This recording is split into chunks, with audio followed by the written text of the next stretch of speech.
بسم الله الرحمن الرحيم. الحمد لله وكفى وسلام على عباده الذين اصطفى. أما بعد، فقد قال الله تبارك وتعالى: وأنيبوا إلى ربكم وأسلموا له من قبل أن يأتيكم العذاب ثم لا تنصرون. واتبعوا أحسن ما أنزل إليكم من ربكم من قبل أن يأتيكم العذاب بغتة وأنتم لا تشعرون. أن تقول نفس يا حسرة على ما فرطت في جنب الله وإن كنت لمن الساخرين. صدق الله العظيم.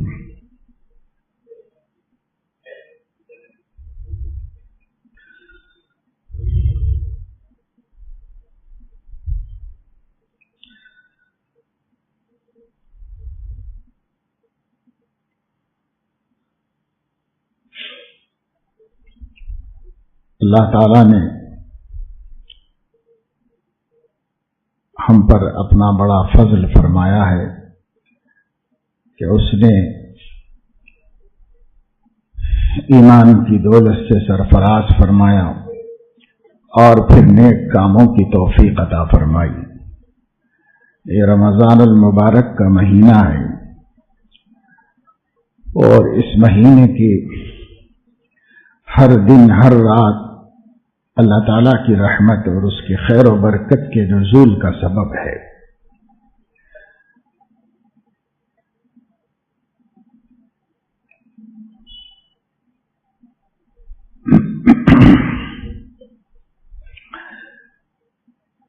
خصوصیت کے ساتھ اس مہینے کا آخری عشرہ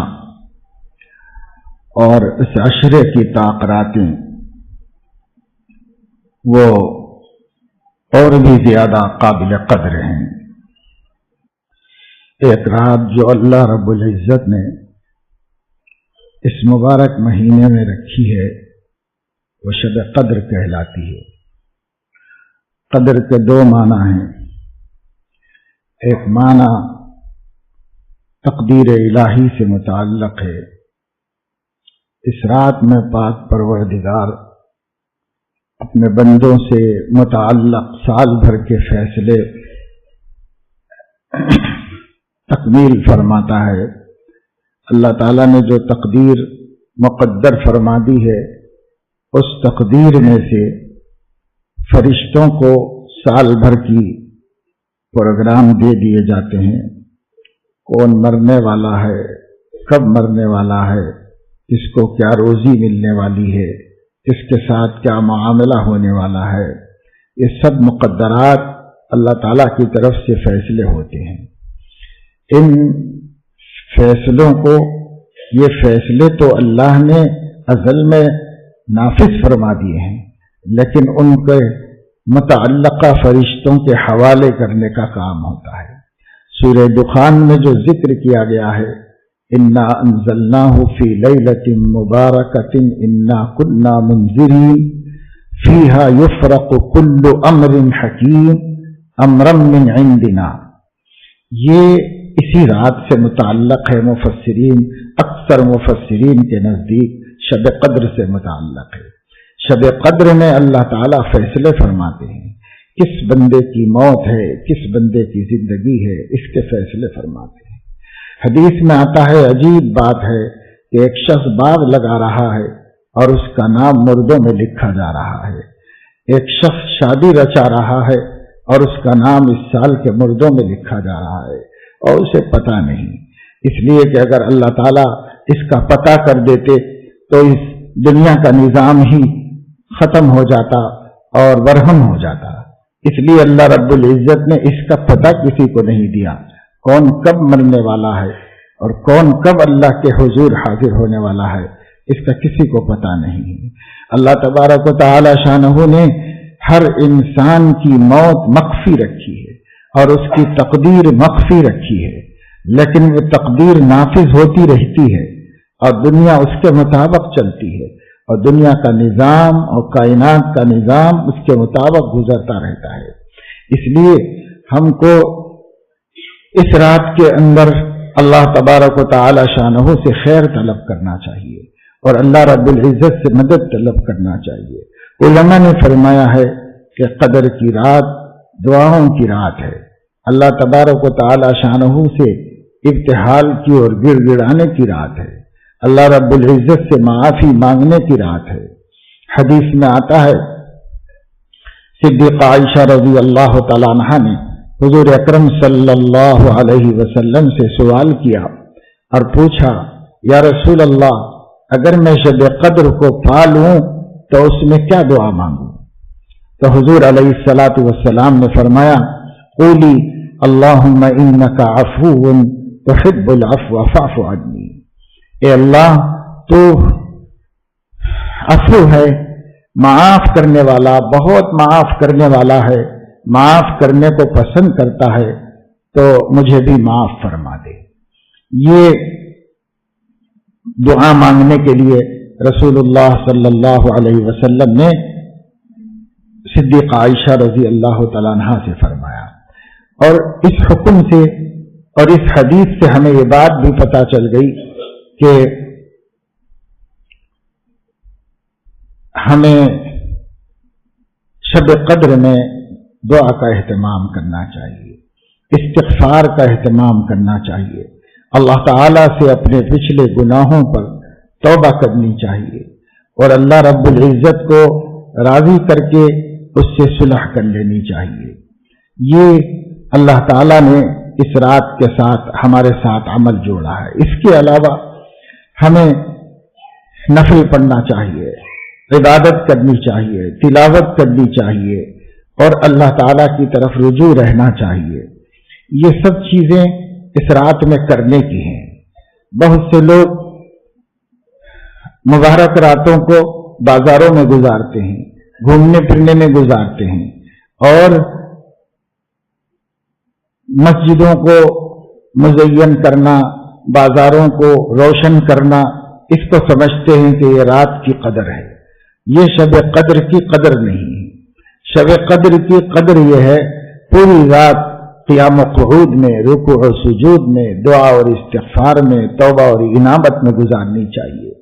حدیث پاک میں آتا ہے کہ جب شب قدر ہوتی ہے اللہ تبارک و تعالی شانہ حکم دیتے ہیں اور جبرائیل علیہ السلام اللہ کے حکم سے فرشتوں کی ایک بڑی جماعت کو لے کر زمین پر آ جاتے ہیں اور یہ سارے فرشتے زمین میں پھیل جاتے ہیں اور جہاں جہاں ایمان والے اللہ تعالیٰ سے دعائیں کرتے ہیں تو یہ ان پر آمین کہتے ہیں۔ ان کی دعاؤں پر آمین کہنے اور مومنین کی دعاؤں کی سفارش کرنے کے لیے اللہ تعالیٰ ان کو بھیجتا ہے۔ یہ فرشتے سب آتے ہیں تو اللہ تبارک و تعالی شانہ کے بندوں کی دعاؤں پر آمین کہتے ہیں اور یہ سلسلہ صبح تک چلتا رہتا ہے۔ تنزل الملائکۃ والروح فیہا بإذن ربہم من کل امر، فرشتے اور روح یعنی جبرائیل امین وہ اترتے ہیں آسمانوں سے، اللہ تعالیٰ کے حکم سے اترتے ہیں اور اس پوری رات میں وہ اللہ تعالیٰ کے حکم سے یہاں پر موجود رہتے ہیں اور سارے عالم میں لوگ جہاں جہاں شب قدر کی قدر کر رہے ہوتے ہیں وہاں وہاں فرشتے موجود ہوتے ہیں اور وہ آمین کہتے ہیں۔ اب آپ اندازہ کیجئے کہ اللہ تعالیٰ اپنے سب سے بڑے فرشتے کو جو افضل الملائکۃ المقربین ہیں، جن کے ذمہ وحی لانے کا کام ہے، جو پیغمبروں کے پاس خدا تعالیٰ کے پیغام پہنچانے پر مامور ہیں، اتنے عظیم المرتبت فرشتہ تو ہماری دعا پر آمین کہنے کے لیے زمین پر اترا ہے اور اپنے پر پھیلا کر پورے عالم کو اپنے پروں کے نیچے کر لیا ہو اور لاکھوں کروڑوں انگنت فرشتے آسمانوں سے اتارے گئے ہوں، وہ ہماری دعاؤں پر آمین کہنے کے لیے آئے ہوں اور ہم بازاروں میں چکر کاٹ رہے ہوں اور ہوٹلوں میں چائے پی رہے ہوں اور سڑکوں پر ریسنگ کر رہے ہوں تو کس قدر ناقدری کی بات ہے۔ اس لیے اس کا نام ہی شب قدر رکھا گیا تاکہ اس نام کو سنتے ہی آدمی کو قدر کرنے کا احساس پیدا ہو کہ ہم اس کے ایک ایک لمحے کی قدر کریں اور ہم اس کے اندر اللہ تعالیٰ کو راضی کرنے اور منانے کا عمل کر لیں، اس کے لیے اس کا نام شب قدر رکھا گیا، لیلۃ القدر۔ ایک سورت بھی نازل کر دی اللہ تعالیٰ نے، سورۃ القدر، انا انزلناہ فی لیلۃ القدر۔ اللہ فرمانے ہم نے قرآن کریم کو لیلۃ القدر میں اتارا ہے، اور آپ جانتے ہیں کہ قرآن کریم 23 برس میں اترا ہے اور لیلۃ القدر میں اترا ہے، دونوں باتیں صحیح ہیں، اس لیے کہ لیلۃ القدر میں اکٹھے اللہ تعالیٰ نے اپنا کلام آسمان دنیا پر اتارا، اور پھر وہاں سے 23 سال میں تھوڑا تھوڑا کر کے نبی کے پاس بھیجا۔ انا انزلناہ فی لیلۃ القدر وما ادراک ما لیلۃ القدر، اور آپ کو پتا ہے کہ لیلۃ القدر کیا ہے؟ لیلۃ القدر خیر من الف شہر، یہ لیلۃ القدر 1000 مہینوں سے بہتر ہے، 1000 مہینوں سے بہتر ہے۔ یہ سب سے اہم چیز ہے کہ ہم اس کی قدر کریں، اور جو لوگ بھائی مسجد کے اندر موجود ہیں ان سے تو کوئی زیادہ غفلت نہیں ہو سکتی بازاروں میں گھومنے کی اور اس رات کو آوارہ گردی میں کاٹنے کی، یہ ہو نہیں سکتی، اس لیے کہ اعتکاف ان کو قید میں رکھا ہوا ہے، وہ باہر نہیں جا سکتے، وہ قید ہی میں رہیں گے۔ لیکن جو لوگ معتکف نہیں ہیں ان کو بہت خطرہ ہے کہ وہ اس رات کو ضائع کریں گے، اور اس رات کو ادھر ادھر گھومنے میں، بازاروں میں جانے میں، ہوٹلوں میں بیٹھنے میں، دوستوں کے ساتھ گپ پاشی کرنے میں اس رات کو ضائع کریں گے۔ اس لیے سب کو اس کی فکر کرنی چاہیے۔ اور جو لوگ معتکف ہیں، میں دوپہر میں آپ کو بتا چکا ہوں کہ اعتکاف میں جو لوگ ہوتے ہیں ان کے دوست احباب شب قدر میں آ جاتے ہیں، اور وہ لوگ ملاقات کی غرض سے بھی آ جاتے ہیں، اور یہ نیت بھی ہوتی ہے کہ ہم دعا میں شریک ہو جائیں گے، لیکن اس کے بعد جو رات بچتی ہے وہ رات اپنے دوستوں کو لے کے بیٹھ کے ضائع کرتے ہیں، اسے خراب کرتے ہیں۔ اس لیے ایسا نہ کریں، شروع رات میں کما لیا اور اخیر رات کو ضائع کر دیا، شروع میں اللہ کو خوش کر لیا، پھر آدھی رات کے بعد اللہ کو ناراض کر لیا، یہ مناسب نہیں ہے۔ اس لیے سب کو اپنا پورا وقت رجوع اللہ ہونا چاہیے، اللہ تعالیٰ کی طرف رجوع ہونا چاہیے۔ آج ساری دنیا کے حالات بد سے بدتر ہو چکے ہیں، مسلمان پوری دنیا میں خوار اور رسوا ہو رہا ہے، مسلمانوں کے اوپر کوئی سرپرست نہیں ہے، اور مسلمانوں کا کوئی ہمدرد اس وقت عالم میں نہیں ہے۔ مسلمان ٹوٹی ہوئی پتنگ کی طرح بے سہارا ہو گئے ہیں، اور ایسے وقت میں ہمیں اگر کوئی مبارک وقت ملے تو یہ سارا وقت اللہ کی طرف نہ رجوع کر کے نہ گزارے تو کس قدر بد نصیبی کی بات ہوتی۔ اس لیے اس وقت کی قدر کریں اور یہ سارا وقت عبادت میں گزاریں۔ باتیں کرنے کو سال بھر پڑا ہوا ہے، کبھی بھی کر سکتے ہیں۔ یہ شیطان کا دھوکہ ہے کہ وہ ہماری اسی رات میں ضروری باتیں نکال رہے ہیں، حالانکہ ہماری ہر ضروری غیر ضروری ہے، اس کے اندر کوئی اہمیت نہیں ہے، لیکن ہم اس کو ضروری سمجھتے ہیں اور اس کے ذریعے اپنی عاقبت خراب کرتے ہیں اور اپنی آخرت برباد کرتے ہیں۔ اس لیے میرے دوستو، اس رات کی قدر کیجیے اور اس کے ایک ایک لمحے کی قدر کیجیے، اور اس رات کو اہمیت کے ساتھ، فکر کے ساتھ، اپنے گناہوں کے استحضار کے ذریعے سے ندامت کے ساتھ اور شرمندگی کے ساتھ گزارنا چاہیے۔ نبی پاک صلی اللہ علیہ وسلم کیسے راتیں گزارتے تھے، صحابہ کرام کیسے راتیں گزارتے تھے، ہمیں اس کا دھیان خیال رکھنا چاہیے۔ نبی پاک صلی اللہ علیہ وسلم راتوں میں اللہ کی طرف رجوع کرتے تھے اور اللہ تبارک و تعالی شانہ کے سامنے روتے گڑ گڑاتے تھے۔ حدیث میں آتا ہے کہ اللہ کے نبی صلی اللہ علیہ وسلم رات میں جب قیام فرماتے تھے تو آپ صلی اللہ علیہ وسلم کا قیام بہت لمبا ہوتا تھا، رکوع کرتے تھے جتنا قیام اتنا رکوع کرتے تھے، پھر اس کے بعد قوما اتنا کرتے تھے جتنا رکوع کرتے تھے، پھر سجدہ اتنا لمبا جتنا قیام میں وقت لگا، اتنا لمبا سجدہ کرتے تھے، اور بعض دفعے آپ کا سجدہ اتنا لمبا ہو جاتا تھا کہ صدیقہ عائشہ رضی اللہ تعالیٰ عنہا کم سنی اور نا تجربہ کاری کی وجہ سے فرماتی ہیں کہ میرے دل میں وسوسہ آتا تھا کہ کہیں آپ کی روح نہ پرواز کر گئی. اتنا لمبا سجدہ کرتی تھی. اور فرماتی ہیں کہ حضور علیہ السلام سجدے میں روتے تھے, گڑ گڑاتے تھے, تو آپ کے سینے مبارک سے ہانڈی کی سنسناہٹ کی آواز آتی تھی. جیسے ہانڈی میں شوربہ ابل رہا ہو تو جس طرح اس میں آواز آتی, ایسے نبی پاک صلی اللہ علیہ وسلم کا سینہ ابل رہا ہوتا تھا اور اس کی آواز باہر دوسروں کو, حضرت عائشہ کو آتی تھی. یا رسول اللہ, یہ سجدے میں آپ روتے ہیں, گڑ گڑاتے ہیں, کرتے کیا ہیں, مانگتے کیا ہیں؟ تو فرماتی ہیں میں نے قریب جا کر آپ کے اس گڑ گڑانے کو, اس رونے کو سمجھنے کی کوشش کی کہ وہ اللہ سے مانگ کیا رہے ہیں. تو وہ اللہ سے عرض کر رہے تھے, اللہم امتی امتی, اے میرے مولا میری امت میری امت, میری امت کو بچا لیجئے, میری امت کو بچا لیجئے. یہ اللہ تعالیٰ سے مانگ رہے تھے. یہ عجیب بات ہے کہ جس نبی کو اپنے لیے کوئی ضرورت نہیں تھی کہ وہ محبوب خدا تھے, وہ نبی تو رات بھر آنسو بہا بہا کر اس امت کو بچانے کے لیے دعائیں کرتے رہیں اللہ کے غضب سے, اس کے عذاب سے. اور اس امت کو موقع بھی ملیں اللہ کو منانے کے, تو وہ موقع بھی خواہشات نفسانیوں کو پورا کرنے میں اور اپنے نفس کو تسکین پہنچانے میں گزار دیں.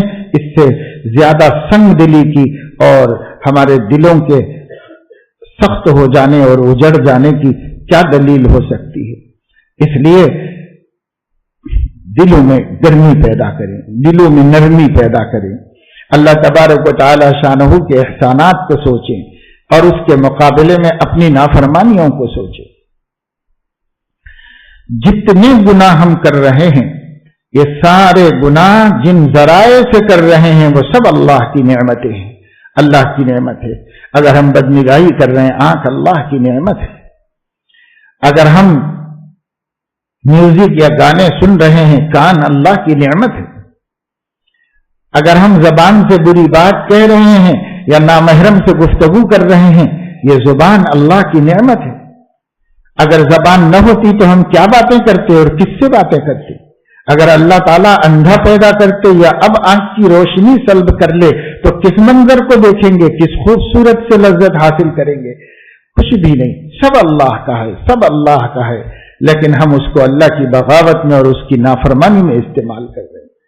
ان نعمتوں کو اللہ تعالیٰ کی فرما برداری میں اور اس کی خوشنودی میں استعمال کرنا چاہیے تھا, لیکن ہم ان نعمتوں کا صحیح استعمال نہیں کرتے. ضرورت اس بات کی ہے کہ دل کی سختی کو ختم کیا جائے. قرآن مجید میں فرمایا گیا ہے, فَوَيْلٌ لِّلْقَاسِيَةِ قُلُوبُهُم مِّن ذِكْرِ اللَّهِ. اللہ کی یاد سے, اللہ کی یاد سے جو دل سخت ہو گئے ہیں, اللہ کی یاد سے جو دل سخت ہو گئے ہیں, ان دلوں کے لیے بربادی ہے, ان دلوں کے لیے تباہی ہے. ہمارے دل سخت ہو گئے, ہمیں خدا یاد نہیں آتا, خدا یاد آئے اس سے شرم نہیں آتی, ہمارے دل نرم نہیں پڑتے, ہمارے دل پسیجتے نہیں, اور ہمیں اللہ تعالیٰ سے سچی توبہ کرنے کی توفیق نہیں ملتی. گناہ کون کرے گا؟ گناہ انسان ہی کرے گا. فرشتہ گناہ نہیں کرتا, انسانوں سے گناہ ہوتا ہے. گناہ تو ہو جانا کوئی تعجب کی بات نہیں ہے, کیونکہ گناہ اور نافرمانی اور بھول اور نسیان اور غلطی انسانوں ہی سے ہوتی ہے. لیکن ان گناہوں پر, ان گناہوں کے بعد اللہ تعالیٰ کی عظمت کا احساس نہ ہونا اور اس سے شرم نہ آنا اور دل کا پسیج نہ جانا اور زبان سے استغفار اور آنکھوں سے آنسو نہ نکلنا, یہ پریشانی کی بات ہے. یہ قساوت قلبی ہے, یہ قساوت قلبی ہے, یہ دلوں کی سختی ہے. لیکن ہم اپنے دلوں کو سخت کر چکے گناہوں کی نحوست سے. حدیث میں آتا ہے جب بندہ گناہ کرتا ہے تو اس کے دل پہ ایک سیاہ نقطہ لگ جاتا ہے.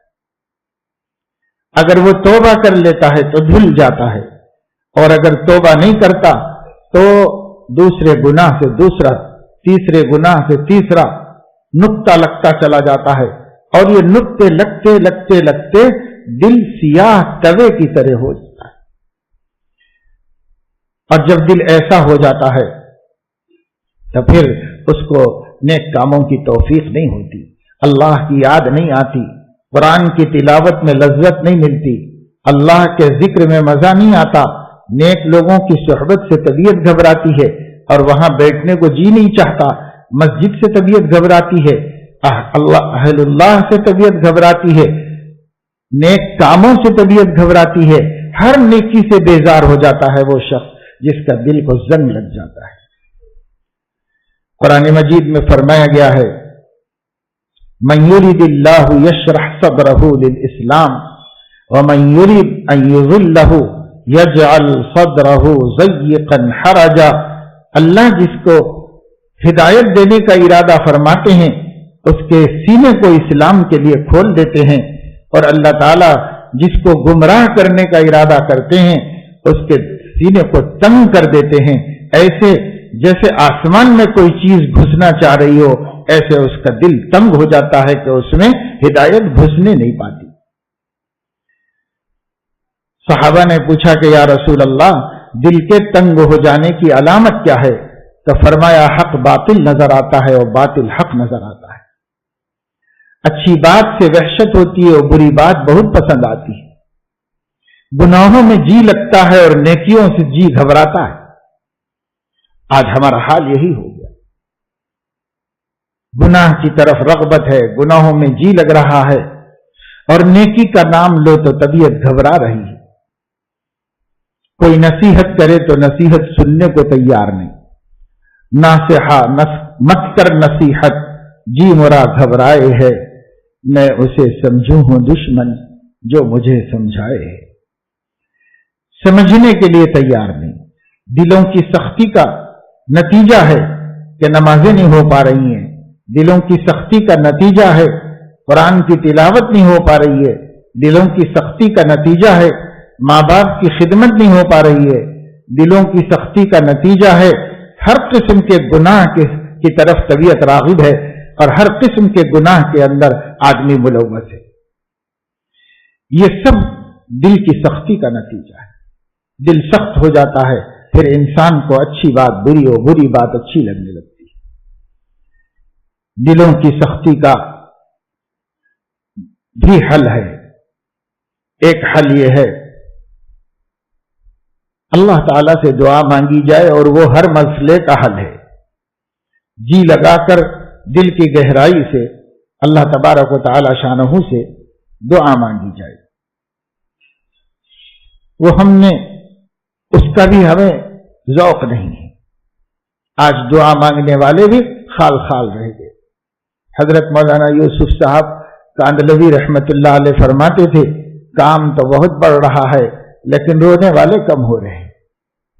رونے والے کم ہو رہے ہیں. رونے والوں نے اس کام کو جمایا اور چلایا تھا، اب رونے والے کم ہو گئے. رونے والوں سے کیا مطلب ہے؟ رونے والوں سے مطلب یہ ہے جو پچھلے پہر کو اپنے مسائل کو لے کر اللہ کے حضور میں حاضر ہوتے اور سجدے میں سر رکھ کر اللہ کو مناتے اور اس سے مدد زمین پر اتروا دیتے. یہ رونے والے لوگ اتنا روتے کہ رحم آ جاتا. بچہ بہت دیر تک کھیلتا ہے کبھی اس کی ماں بھول جاتی ہے اس کو کھانا دودھ پلانا اور اس کی فکر کرنا تو وہ رونے لگتا ہے. جب وہ رونے لگتا ہے تو سب کام کاج چھوڑ کے بھاگ کے آتی ہے، پہلے اس کے دودھ کا بندوبست کرتی ہے، اس کو دودھ پلاتی ہے. بچہ پیشاب پاخانہ کر لیتا ہے اور اسی میں لت پت رہتا ہے، تھوڑی دیر تک تو اس کو برداشت کرتا ہے، لیکن جب وہ اس کی گندگی اور تعفن محسوس کرتا ہے تو اس کو تو کچھ کرنا آتا نہیں، وہ رونا شروع کر دیتا ہے. اور اس کا رونا سن کے اس کی ماں بھاگ کر آتی ہے اور وہ اس کو فوراً نہلا دھلا کر کے پاک صاف کر دیتی ہے. اس کے پیٹ میں درد ہوتا ہے، دودھ ہضم نہیں ہوتا تو وہ رونے لگتا ہے. اس کی ماں اس کی دوا ڈالتی ہے جس سے اس کی تکلیف اور درد کم ہو جاتا ہے. چھوٹے بچے شیر خوار دودھ پینے والے جن کی زبان ابھی نہیں چلی ہے، ان کو دیکھ لو، ہر گھر میں بچہ دکھے گا، کہیں بھی بچہ موجود ہے. اس بچے کو دیکھو، اس بچے کے پاس اپنے ہر مسئلے کا حل رونا ہے. ہر مسئلے کا حل رونا ہے. رو رو کر سب کام بنا لیا, رو رو کے سب کام بنا لیا. اور اللہ نے ہر گھر میں یہ مثال دے کر, ہر گود میں یہ مثال دے کر ہر مرد کو اور ہر عورت کو سمجھایا کہ بندہ اس چھوٹے بچے کی طرح عاجز اور بے بس ہے. اس کے ہر مسئلے کا حل اس کے رب کے سامنے رونا ہے. اگر وہ نہیں روئے گا تو اس کو کچھ بھی نہیں ملے. رونا گڑ گڑانا اللہ کے سامنے اسی سے ہوتا ہے جس کا دل دکھی ہوتا ہے. آنکھ سے جو آنسو ٹپکتے ہیں یہ پانی نہیں ہے, یہ رگوں میں دوڑنے والا خون ہے.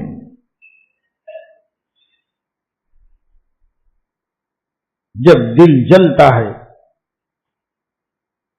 تو یہ خون پانی بن کر آنکھوں سے ٹپکتا ہے. رگوں میں دوڑنے پھرنے کے نہیں ہیں ہم قائل, اشک بن کر جو آنکھوں سے, لہو بن کر جو آنکھوں سے, اشک بن کر جو آنکھوں سے نہ ٹپکے وہ لہو کیا ہے. لہو خون کو کہتے ہیں, خون رگوں میں دوڑتا رہتا ہے. غالب کہہ رہے ہیں کہ رگوں میں دوڑنے پھرنے کے نہیں ہیں ہم قائل, اشک بن کر جو آنکھوں سے نہ ٹپکے وہ لہو کیا ہے. ہم کو بھی اپنے رگوں کا خون آنسو بنا کر آنکھوں سے گرانا ہے اس عظیم ہستی کے سامنے جس کی نافرمانی سے بڑی حماقت اس دنیا میں کوئی اور چیز نہیں. حضرت فرماتے تھے حضرت حکیم اختر صاحب رحمہ اللہ, انٹرنیشنل گدھا ہے وہ جو اللہ کو ناراض کرتا ہے. اللہ کو ناراض کرتے ہیں کہیں, ایسے مہربان کو, ایسے احسان کرنے والے کو, سر سے لے کے پیر تک انگ انگ جس کے احسان کا مرہون منت ہے, صبح سے لے کے شام تک پل پل جس کے احسانات کا مرہون منت ہے, ایسے رب کو ناراض کیا جاتا ہے اور ایسے رب کی بغاوت کی جاتی ہے, نافرمانی کی جاتی ہے. شرم آنی چاہیے انسان کو, مگر شرم کب آئے گی جب وہ رب کو پہچانے, تب اس کو اپنی ایک ایک حرکت پر ندامت ہو اور ٹوٹ کر اللہ کو چاہے گا. ابھی ہم اللہ کو چاہتے ہوتے کچھ نہیں ہے, ابھی ہم صرف کہتے ہیں ہمارا ایک اللہ ہے, بس اتنا جانتے ہیں, چاہتے نہیں اللہ کو. اللہ تعالی سے ہم کو محبت نہیں جیسی محبت ہونی چاہیے. یہود کہتے تھے نحن ابناء اللہ و احباؤہ, ہم اللہ کے بیٹے ہیں, ہم اللہ کے محبوب ہیں. یہودیوں کا یہ دعویٰ تھا. تو قرآن کریم نے وہی نازل کی اور ان کا دعویٰ بھی بتایا کہ یہود یہ کہتے ہیں نحن ابناء اللہ و احباؤہ, لیکن نبی آپ ان کو جواب دیجئے اور ان کی غلط فہمی دور کیجئے. اللہ کی کوئی اولاد نہیں, ہاں اللہ کے دوست ہیں. اور اللہ کے دوست کون ہیں, اللہ کے محبوب کون ہیں؟ قل ان کنتم تحبون اللہ فاتبعونی یحببکم اللہ.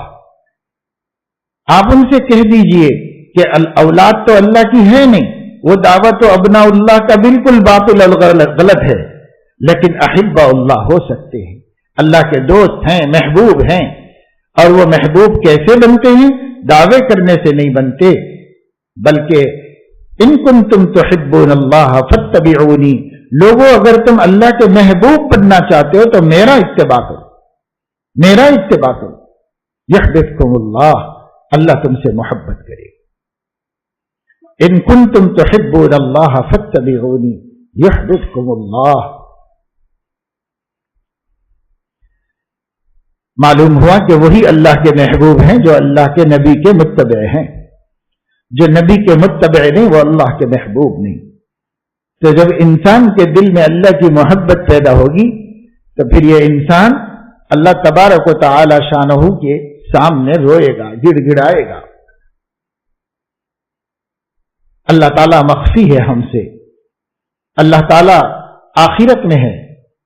موت اللہ تک پہنچنے کا وسیلہ ہے, اس لیے نیک لوگ کبھی موت سے نہیں گھبراتے. الموت جسر یصل الحبیب الی الحبیب, موت ایک پل ہے جو محبوب کو محبوب سے ملاتا ہے۔ اگر یہ پل نہ ہوتا تو ہم اللہ کے چاہنے والے اپنے محبوب تک کیسے جاتے؟ اس لیے اللہ نے موت کا پل رکھا ہے، اس پل پر سے ہو کر ہمیں اللہ تعالیٰ کے پاس پہنچنا ہے۔ جو اللہ کے چاہنے والے ہیں اللہ ان کا چاہنے والا ہے۔ حدیث میں آیا ہے من احب لقاء اللہ احب اللہ لقاءہ ومن کرہ لقاء اللہ کرہ اللہ لقاءہ۔ جو اللہ سے ملنا پسند کرتا ہے اللہ بھی اس سے ملنا پسند کرتا ہے، اور جو اللہ سے ملنا ناپسند رکھتا ہے اللہ کو بھی اس سے ملنا ناپسند ہے۔ اس لیے جب وہ اللہ کے سامنے آئے گا تو اللہ منہ پھیر لے گا اس سے، کیونکہ اللہ کو اس سے ملنا پسند نہیں۔ وہ بھی نہیں پسند کرتا تھا دنیا میں، اللہ نے بھی اس سے ملنا ناپسند کر لیا۔ پھر جس سے اللہ منہ پھیر لے، محبوب اگر آنکھیں پھیر لے تو سارا عالم کاٹنے کے لیے آتا ہے۔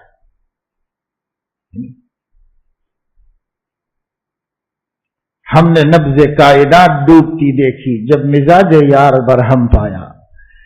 محبوب کو جب ہم نے روٹھا ہوا دیکھا تو پوری کائنات کی نبض ڈوبتی ہوئی نظر آئی۔ اللہ محبوبوں کا محبوب ہے، اگر وہ روٹھ جائے گا تو انسان کے لیے زندگی میں کہیں پناہ گاہ نہیں ہو۔ پناہ تو اللہ تعالیٰ کے پاس ہے۔ اللہ تعالیٰ سے ڈرتے رہنا چاہیے اور اس کی محبت اپنے دل میں پیدا کرنا چاہیے، کیونکہ پناہ اللہ کے علاوہ کہیں بھی نہیں۔ کسی غار میں جاؤ، کسی کہف میں جاؤ، کہیں چھپو، بچ نہیں سکتے اللہ کے پکڑ سے۔ اس کی پکڑ سخت ہے اور اس کی نظر بہت گہری ہے، ہر جگہ ہے۔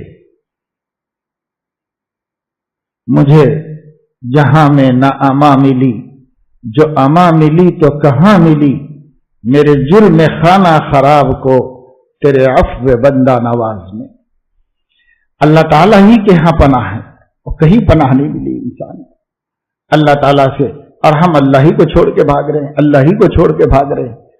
سب ہم کو اچھے لگ رہے ہیں، اللہ اچھا نہیں لگ رہا، اللہ والے اعمال اچھے نہیں لگ رہے، اللہ والے بندے اچھے نہیں لگ رہے، اللہ والی باتیں اچھی نہیں لگ رہی، اور سب اچھے لگ رہے ہم۔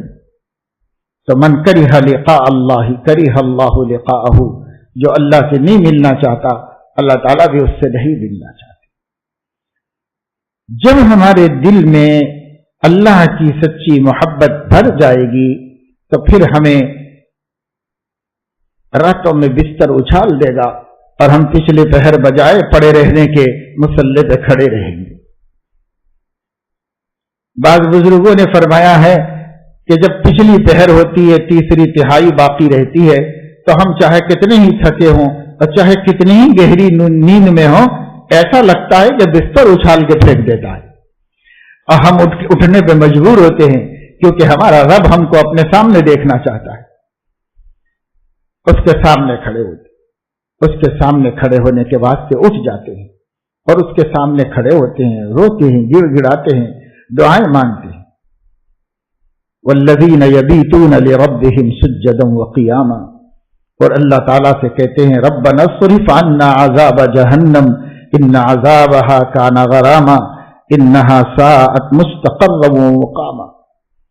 ہم نہیں کہتے، ہمارا حال یہ ہے کہ ہم نہیں اٹھتے، ہم رات تمام جاگتے ہیں، ہمارے جوانوں کی اکثریت رات تمام جاگتی ہے، اور جب خدا کے سامنے کھڑے ہونے کا وقت آتا ہے تو پڑھ کے سو رہے۔ ہر رات کے پچھلے حصے میں کچھ دولت لٹتی ہوتی ہے، جو جاگتا ہے سو پاتا ہے، جو سوتا ہے کھوتا ہے۔ مولانا روم رحمت اللہ علیہ فرماتے ہیں ایک بزرگ تھے اللہ کے نیک بندے، نیک بندوں کو ہم نے دیکھا کہاں ہے؟ اگر ہمیں توفیق ہوتی تو ہم نیک بندوں کو دیکھتے، ہم فلم اسٹاروں کو دیکھتے ہیں، ہم ناچنے گانے والوں کو دیکھتے ہیں، ہم روز اخبار اٹھاتے ہیں، کسی گندی و فحش اور عریاں تصویر کو دیکھتے ہیں۔ ہمارے آنکھوں میں جتنے مناظر ہیں وہ سارے مناظر ایمان کو گھن لگانے والے اور دل میں اندھیرا پیدا کرنے والے ہیں۔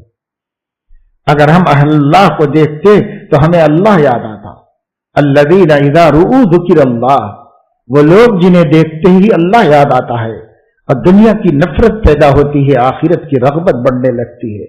ایسے لوگوں کو ہم نے دیکھا نہیں، ایسے ماحولوں کو ہم نے پایا نہیں، ایسی صحبتوں میں ہم رہے نہیں۔ ایک بزرگ تھے اللہ سے خاص تعلق رکھنے والے، بہت خیر خیرات کیا کرتے تھے، خیر خیرات ان کے مزاج میں تھی، تو خیر خیرات کرنے میں کثرت اور غلو کا نتیجہ یہ ہوا کہ مقروض ہو گئے، تو دکانداروں سے غریبوں کو دلا دیتے تھے۔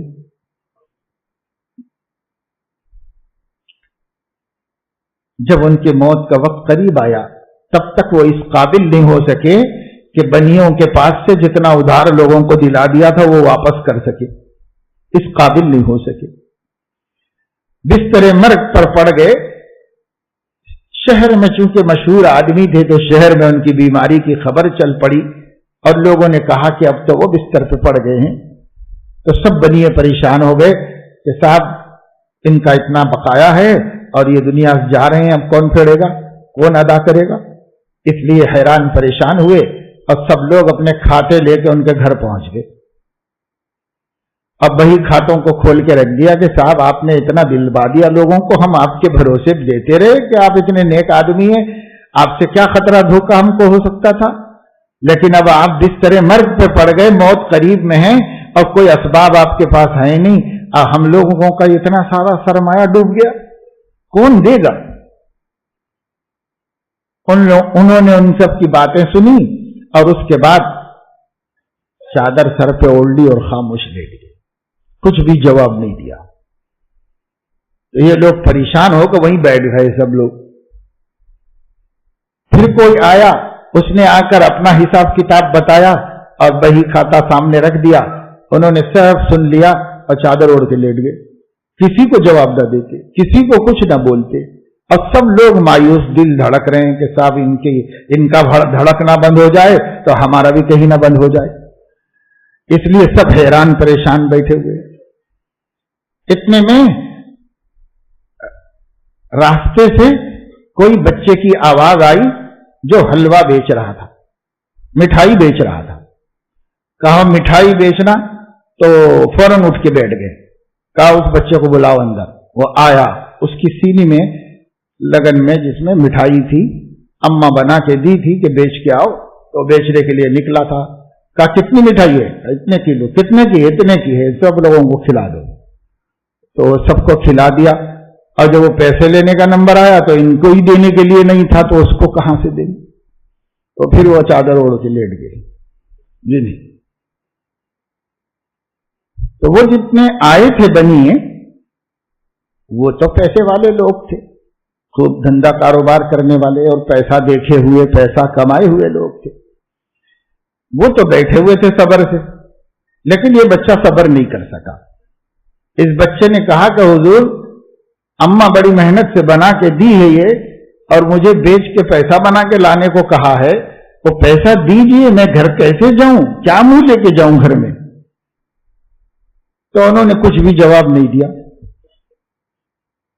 وہ مایوس ہو گیا تو دکھی ہوا، اس کو ماں کے پوچھنے کا ڈر لگا اور اس کی سزا دینے کا اور اس کے مارنے پیٹنے کا خوف ہونے لگا، اور اس خوف کی وجہ سے دل دکھا اور رونے لگا، اور بے ساختہ رو رہا تھا، اور اس کی ہچکیاں بن گئیں، بلک بلک کے رو رہا تھا کہ اب میرا کیا ہوگا، اب میرا کیا ہوگا۔ اور وہ روتا رہا روتا رہا روتا رہا، وہ بزرگ ویسے ہی پڑے رہے۔ اتنے میں کسی نے دروازے پر دستک دی تو پھر اٹھ کے بیٹھے، کہا کون ہے، بلاؤ اندر۔ تو وہ آیا، اس نے سر پر ایک سینی رکھی ہوئی تھی، اس پر خوان اڑا ہوا تھا، اور وہ لا کر کے ان کے سامنے رکھ دیا۔ انہوں نے اس کی اٹھا کے دیکھا خوان اس کے اوپر سے، تو اس میں جتنے ادھار کھاتے والے یہاں بیٹھے ہوئے تھے سب کی رقومات رکھی ہوئی تھی، سب کی، اور اس بچے کی بھی رکھی ہوئی تھی۔ انہوں نے اٹھ کے بیٹھ کے تمہارا کتنا ہے بھائی؟ یہ تو تمہاری رقم ہے۔ یہ کس کا ہے؟ یہ تمہاری رقم ہے، یہ تمہاری رقم ہے۔ اللہ نے اس نیک بندے کے نیک جذبات کی برکت سے اس وقت کے کسی رئیس کے دل میں یہ بات ڈالی، اور جتنا کھاتا انہوں نے لا کر یہاں سنایا تھا وہ سارا کھاتا اس سے زیادہ اللہ کے علم میں تھا۔ اللہ نے ان لوگوں کے دل میں بات ڈالی، انہوں نے سب کے پیسے اس میں جمائے اور اپنے خادم سے بھیجا کہ یہ لے جا کے حضرت کو ہدیہ کرو، اور انہوں نے سب کو دے دیا۔ جب سب کا ادا ہو گیا تو بس لیٹے اور کلمہ طیبہ پڑھا اور روح قبض ہو گئی۔ مولانا روم رحمت اللہ علیہ بہت بڑے عالم گزرے ہیں، اور ان کی جتنی بھی باتیں ہیں وہ سب اشعار میں ہیں، ہزاروں اشعار انہوں نے کہے ہیں۔ مثنوی مولانا روم کے نام سے مشہور ہے، دنیا میں ہر زمانے کے ہر علاقے کے نیک لوگ ان کی اس کتاب سے نصیحت و عبرت حاصل کر کے اپنے یقین کو، اپنے اعمال کو، اپنے اخلاق کو درست کرتے رہے ہیں۔